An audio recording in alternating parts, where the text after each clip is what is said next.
नमस्कार, मैं हूं मनविंदर। एमबीएन नेटवर्क पे आप सभी लोगों का बहुत स्वागत है। दोस्तों, लोकसभा चुनाव 2024 का इंतज़ार आज खत्म होने जा रहा है। 16 मार्च को इलेक्शन का शेड्यूल जारी करने का ऐलान किया गया है और इसके साथ ही कोड ऑफ कंडक्ट शुरू हो जाएगा। 4 राज्यों के चुनाव की तारीखों का ऐलान भी होना है आज और चुनाव आयोग की घोषणा के साथ ही पूरे देश में आचार संहिता लागू हो जाएगी और इसके बाद सरकार नई घोषणाएँ नहीं कर सकेगी। हालाँकि जो पहले से जारी काम हैं, जो चल रहे हैं, वो चलते रहेंगे और कई तरह के प्रतिबंध भी राजनीतिक दलों पे लगेंगे, जो उन्हें पालन करना पड़ेगा और राज्य विधानसभा चुनाव की तारीख का भी ऐलान होगा। ये तो थी बड़ी बात और अब बात करते हैं शराब घोटाले की। दिल्ली शराब घोटाले में भी एक नया डेवलपमेंट हुआ है। दिल्ली शराब घोटाले में के कविता की जो गिरफ्तारी है, वो तीसरी बड़ी हाई प्रोफाइल गिरफ्तारी है। अभी तक आपको पता ही है कि मनीष सिसोदिया, संजय सिंह ऑलरेडी तिहाड़ में हैं। ये सभी इसी मामले में बंद हैं, यानी कि शराब घोटाले में और इसके अलावा दिल्ली के मुख्यमंत्री अरविंद केजरीवाल भी जाँच के घेरे में हैं। केजरीवाल ईडी को कभी भी अरेस्ट कर सकते हैं क्योंकि अब बहुत कुछ इसमें हो चुका है। मतलब कोर्ट, पेशी सब कुछ हो चुका है। 8 सम्मन जिनका कभी पालन नहीं किया अरविंद केजरीवाल ने। शराब घोटाले पर वैसे तो आपसे कई बार बात हुई है, लेकिन अब ये मामला प्राइम पर है। आप समझ सकते हैं प्राइम पर होने का क्या मामला होता है। तो इसी पर बात करते हैं कि अब अरविंद केजरीवाल खुद को इस पूरे मामले से कैसे बचा पाते हैं क्योंकि वो चारों तरफ से घिर चुके हैं। और इसके साथ ही एक और बात सोचने वाली है कि कोड ऑफ कंडक्ट लागू होने जा रहा है आज। के कविता पर क्या आरोप है इस पर भी बात करेंगे। पहले आप ये समझिए कि दिल्ली की एक अदालत ने शुक्रवार को दिल्ली के मुख्यमंत्री अरविंद केजरीवाल की उस याचिका को खारिज कर दिया है जिसमें उन्होंने ये कहा था कि उन्हें कोर्ट में आने से छूट मिल जाए, वो कोर्ट में उपस्थित ना हो। लेकिन अब ये सारा मामला खत्म हो गया है। तो इसका मतलब ये हुआ कि उन्हें आज अदालत में उपस्थित होना ही है। यहाँ ये भी समझने की ज़रूरत है कि अरविंद केजरीवाल जब वर्चुअली कोर्ट के समक्ष पेश हुए थे, यानी कि वीडियो कॉन्फ्रेंसिंग के ज़रिए उन्होंने के सामने पेशी दी थी, तो उन्होंने ये कहा था कि वो अगली बार पर्सनली पेश होंगे और अब जब पेश होने का समय आता है, तो 2 दिन पहले वो एक अपील करते हैं कि उन्हें इस पेशी से एग्ज़ेम्प्ट किया जाए और उन्हें इस पेशी से छूट मिल जाए। राउज़ एवेन्यू कोर्ट के विशेष न्यायाधीश राकेश सयाल ने केजरीवाल की उस याचिका को खारिज किया है और कहा है कि वे मजिस्ट्रेट कोर्ट में ही अर्जी दाखिल कर सकते हैं। तो इस तरीके से कुल मिला के अरविंद केजरीवाल के पास सारे रास्ते अब बंद हो चुके हैं। धीरे-धीरे ईडी का जो शिकंजा है, ईडी के जो हाथ हैं, उनकी गर्दन तक आ गए हैं। और जो ये के कविता की अरेस्टिंग हुई है, इससे तो ये लग रहा है कि अब ईडी पूरे मोड में है, एक और बड़ा एक्शन करने के मोड में है, क्योंकि अभी तक जो अरेस्टिंग्स हुई हैं, 3 हाई प्रोफाइल अरेस्टिंग हो चुकी हैं, मनीष सिसोदिया, संजय सिंह और शुक्रवार को के कविता की। के कविता पूर्व मुख्यमंत्री भी हैं। अच्छा, केजरीवाल ने जिस तरीके से अपने आप को सेव करने के लिए जगह-जगह उन्होंने अलग-अलग तरीके के एक्ट किए हैं, वो उनके लिए अब बहुत दुखदाई होने वाले हैं। क्योंकि अतिरिक्त मुख्य मेट्रोपॉलिटन मजिस्ट्रेट दिव्या मल्होत्रा ने ईडी द्वारा दायर 2 अलग-अलग याचिकाओं को लेकर के सीएम केजरीवाल को सम्मन जारी किया था। कोर्ट ने उन्हें पहला सम्मन 7 फरवरी 2024 को दिया था और दूसरी शिकायत पर 7 मार्च को एक सम्मन जारी किया था। इन दोनों मामलों में 16 मार्च को सुनवाई होनी है और शराब घोटाले में अरविंद केजरीवाल को पीएमएलए के प्रावधानों के तहत सम्मन जारी कर रही थी ईडी इससे पहले। हालाँकि वो हर सम्मन को इग्नोर कर रहे थे, जैसा कि आप जानते हैं 8 सम्मन उन्होंने इग्नोर ही किए हैं ना। ये बात अलग है कि उन्होंने हर अ, सम्मन में कोई ना कोई लकूना निकाला, but this is not the way. उनको पेश तो होना ही चाहिए। और 17 फरवरी के केजरीवाल के कोर्ट में वर्चुअली शामिल होने के बाद उन्होंने ये खुद ही कह दिया था कि वो व्यक्तिगत रूप से अदालत में पेश होंगे। अच्छा, दिलचस्प ये है कि सुनवाई से ठीक 2 दिन पहले केजरीवाल ने ये दाँव खेल दिया और दिल्ली के एक्साइज़ पॉलिसी को लेकर के दिल्ली के पूर्व उप मुख्यमंत्री मनीष सिसोदिया और आम आदमी पार्टी से राज्यसभा सांसद संजय सिंह पहले से ही हिरासत में हैं और उनको जमानत तक नहीं मिल रही है। शुक्रवार को भी मनीष सिसोदिया को जमानत नहीं मिली, मतलब जमानत के लिए वो लिटरली मारे-मारे घूम रहे हैं, क्योंकि ये मामला पूरा इतना संदिग्ध है कि इसमें अगर जमानत नहीं मिल रही तो आप ये समझ लीजिए कि केजरीवाल पे क्या एक्ट हो सकता है ईडी का। और ईडी लोकसभा चुनाव से पहले अरविंद केजरीवाल को गिरफ्तार करना चाहती है। तो आज है 16 तारीख, आज ही चुनाव की तिथियाँ घोषित होनी है, आज ही पूरा प्रोग्राम अनाउंस होना है। तो ये एक मामला जो है बहुत गंभीर होता जा रहा है, लेकिन इससे पहले हो सकता है कि उधर चुनाव की घोषणा हो, उससे पहले कोई एक्शन हो जाए। ये बात इस तरीके से आप समझिए। अब बात करते हैं कि कविता पर क्या-क्या आरोप हैं जिन्हें शुक्रवार को गिरफ्तार किया गया है।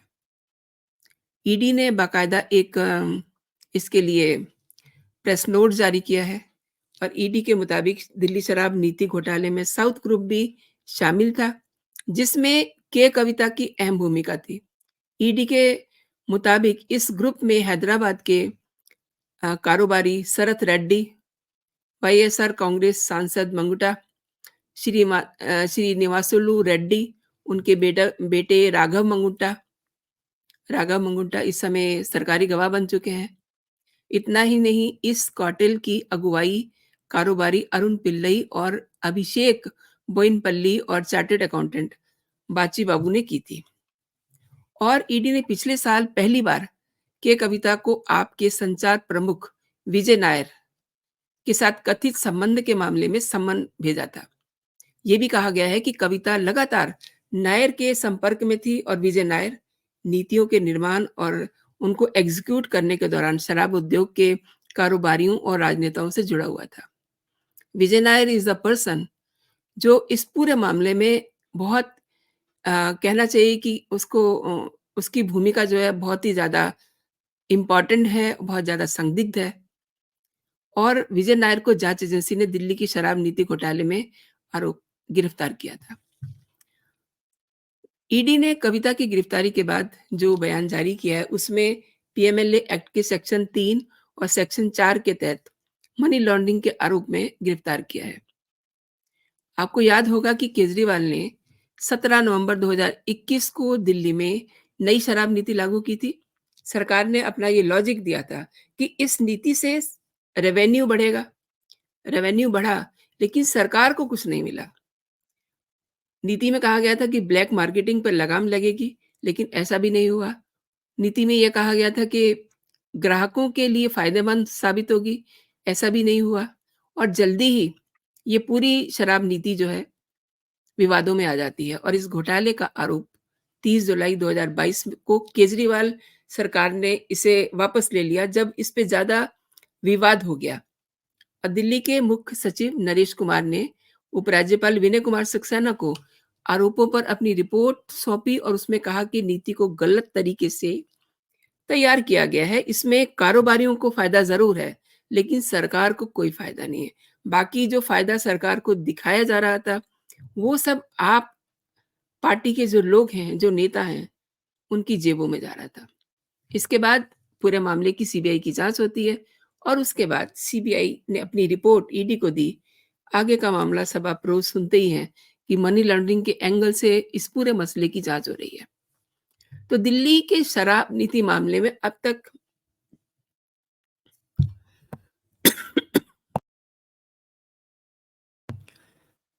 दिल्ली शराब नीति के मामले में अब तक कई नेताओं की गिरफ्तारी हो चुकी है।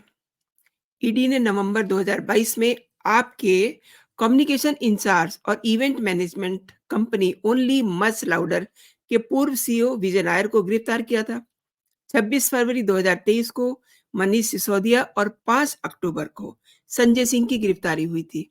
इनके अलावा पेनॉर्ड रिकॉर्ड के पूर्व कर्मचारी मनोज राय, इंडो स्पिरिट के मालिक समीर महिंद्रू, बड्डी रिटेल के मालिक अमित अरोड़ा, अरविंदो ग्रुप के प्रमोटर पी शरत चंद्र रेड्डी और रिकॉर्ड इंडिया के पूर्व क्षेत्रीय प्रमुख बेनॉय बाबू और साउथ ग्रुप के सदस्य अभिषेक बोनपल्ली भी गिरफ्तार हो चुके हैं। तो इस पूरे मामले में गिरफ्तारियां तो बहुत हुई हैं, लेकिन अभी तक केजरीवाल के ऊपर शिकंजा कायदे से नहीं कसा गया है।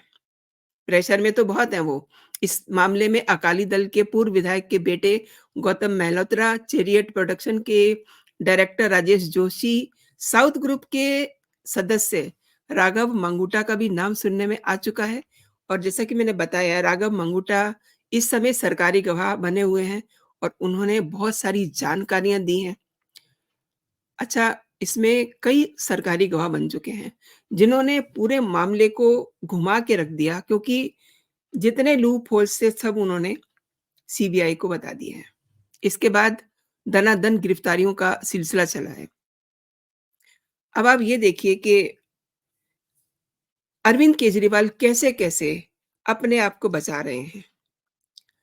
अगर मैं गिनती शुरू करूँ कि इन्होंने अपने आप को कैसे-कैसे बचाया है, तो इन्हें जब ये पता चल गया था कि अब ईडी इनके बहुत नज़दीक है, तो सबसे पहले इन्होंने उस डेट को, टाइमिंग को मैनेज किया और इन्होंने विधानसभा का अपना सत्र बुला लिया। अब उसमें इन्होंने बाकायदा अपना सरकार का विश्वास मत दिखाया। अब यहाँ एक बात समझने की है, जो इन्होंने विश्वास मत का ड्रामा खेला है, उसमें एक क्लॉज़ ये होता है कि 6 महीने तक आप उस सरकार को गिरा नहीं सकते। तो इन्हें कहीं न कहीं ये पता है कि इन द मीन टाइम अगर इनको ईडी गिरफ्तार करती है, तो सरकार इनकी गिरेगी नहीं, उसका कोई न कोई ऑप्शन ज़रूर ढूँढा जाएगा। इसलिए इन्होंने ये तमाशा किया। ठीक है, इन्होंने 15-20 दिन उसमें लगाए। उस दौरान इन्होंने अपनी पेशी के लिए भी बहाना ढूँढ लिया कि अब मैं पेशी पे नहीं आ सकता, मेरा बजट सेशन है, मुझे ये करना है, मुझे वो करना है, ब्ला-ब्ला। इसी बीच किसान नेता शंभू बॉर्डर पे आके बैठ गए। अब ये चाह रहे थे कि किसान किसी तरीके से रामलीला ग्राउंड में आकर के बैठ जाएँ। इन्होंने बाकायदा विधानसभा में ये कहा कि किसान बेचारे अपनी माँगें ही तो लेकर के आ रहे हैं, उन्हें क्यों नहीं आने दिया जा रहा? उन्हें रामलीला ग्राउंड में आके बैठने देना चाहिए। मतलब अरविंद केजरीवाल कानून जितना जानते हैं, उतना इन्होंने उसका जम करके फ़ायदा ले लिया है। और अब जो ये चाहते थे कि लोकसभा के चुनाव तक ये पूरा मामला लिंगर ऑन करें और देखिए ये अपने मकसद में ऑलमोस्ट ऑलमोस्ट करीब हैं, लेकिन ईडी के पास अभी भी समय है और ईडी के पास अभी भी लॉजिक है, ईडी के पास अभी भी कानून है। वो इन्हें 16 तारीख को गिरफ्तार कर सकती है। इन्हें कोर्ट में जब वो पेश होते हैं तब वो गिरफ्तार कर सकती है। लेकिन मैं बात कर रही थी कि इन्होंने कैसे-कैसे अपने आप को बचाने के लिए षड्यंत्र रचे हैं। अब देखिए सीएए सरकार ने लागू किया है, लेकिन उसमें भी ये ऐसा गंदा रोल प्ले कर रहे हैं कि इनको नहीं पता कि ये क्या कर रहे हैं। सरकार ने एक पॉलिसी बनाई है और ये जिस प्रोफ़ाइल में हैं, क्या इनको उस नीति का विरोध करना चाहिए? ये कह रहे हैं कि पाकिस्तानी और अफ़गानी शरणार्थी जो हैं सड़कों पे उतरे हुए हैं और हाथ में पोस्टर और तिरंगा लेकर के आप और कांग्रेस का उन्होंने विरोध किया। अब 2 दिन से इनके घर के बाहर विरोध हो रहा है, तो इनको मौका मिल गया।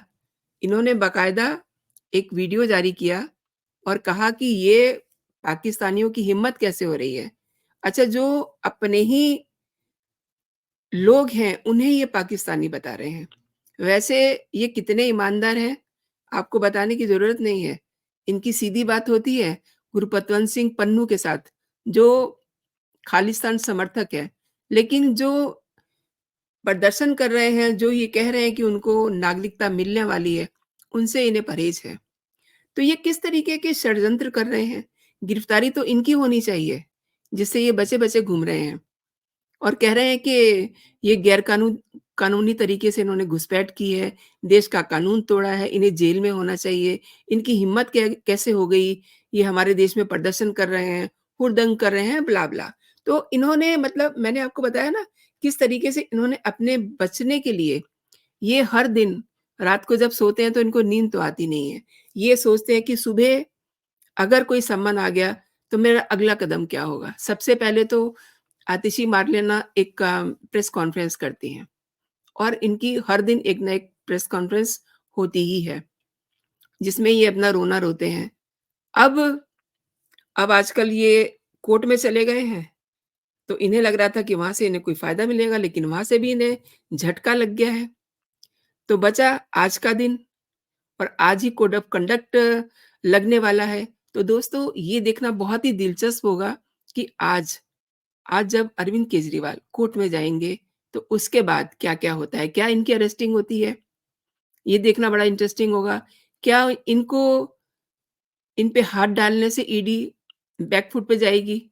ये भी देखना होगा, क्योंकि शुक्रवार को ईडी ने के कविता को अरेस्ट किया है। वो दिन कोई और भी हो सकता था।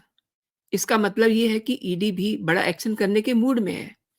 तो आज की रात, कल की रात और अगली कई रातें न जाने अरविंद केजरीवाल की शीशमहल में होती भी हैं या नहीं होती हैं। ये सब चीज़ें देखना दोस्तों बहुत ही इंटरेस्टिंग होगा। आपने मेरे साथ पूरा वीडियो देखा, आपका बहुत-बहुत धन्यवाद और मैं चाहूँगी कि अगर अभी तक आपने मेरा चैनल सब्सक्राइब नहीं किया, तो मेरे चैनल को सब्सक्राइब भी कर लीजिए और ये वीडियो आपको कैसा लगा, इसके बारे में ज़रूर अपनी राय आप दें। नोटिफ़िकेशन प्राप्त करने के लिए बेल आइकन को ज़रूर दबाएँ, ताकि मेरे जो भी लेटेस्ट नोटिफ़िकेशन हो, आपको मिल सकें। अभी के लिए दोस्तों इतना ही। आप अपना और अपनों का ख़्याल रखिए, खुश रहिए, स्वस्थ रहिए। जय हिंद, जय भारत।